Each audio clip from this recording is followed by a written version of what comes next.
சாய்ராம்.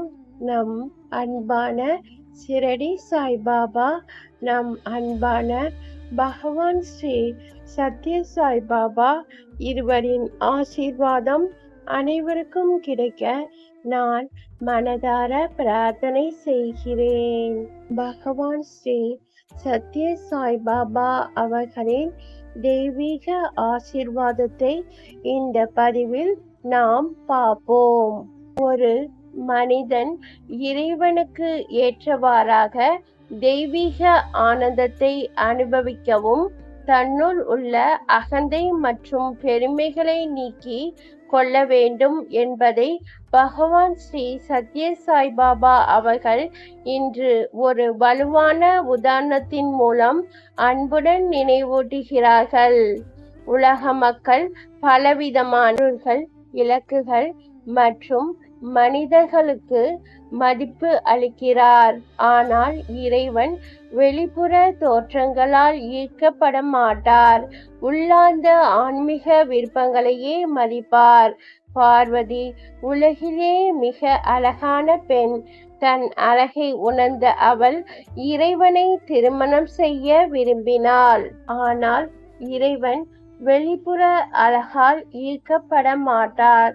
பலமுறை முயன்றும் தோல்வி அடைந்த பார்வதி கடுமையான தவம் மேற்கொண்டாள். வெயில், மழை, காற்று, காலநிலை எதையும் பொருட்படுத்தாமல் தனது எண்ணங்களை முழுமையாக இறைவனில் நிலைநிறுத்தி தவத்தில் முழுமையாக ஈடுபட்டாள். அந்த தவத்தின் விளைவாக அவள் தனது உடல் அழகை இழந்தாள். உடல் சக்திகளும் குறைந்தன.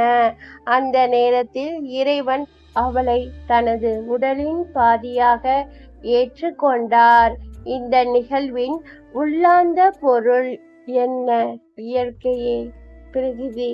பார்வதி இந்த பிரகிருதி பலவிதமான பெருமைகளால் நிரம்பியுள்ளது. செல்வம், வலிமை, அழகு, அறிவு, நற்குணங்கள், அதிகாரம் மற்றும் தவம் ஆகியவற்றின் பெருமை. மனிதன் இந்த 8 வகை பெருமைகளையும் விட்டு ஒழித்தால் மட்டுமே இறைவனுக்கு ஏற்றவாறாக மாறுவான்.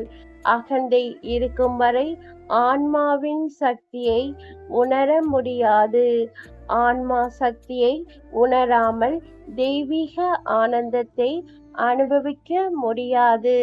பகவான் ஸ்ரீ சத்ய சாய்பாபா அவர்களின் தெய்வீக உரை. மார்ச் மாதம் 27ஆம் தேதி 1990ஆம் ஆண்டு. உங்கள் இதயம் தூய்மையாக இல்லாதவரை இறைவனுக்கு உங்கள் இதயத்தில் இடமில்லை என்று பகவான் ஸ்ரீ சத்ய சாய்பாபா அவர்கள் கூறினார்கள். இந்த பதிவை பார்க்கும் அனைவருக்கும் நன்றி, வணக்கம். அனைவரும் நம்புங்கள், உங்களுக்கு நல்லதே நடக்கும். ஜெய் சாய்ராம். அல்லாஹ் மாலிக்.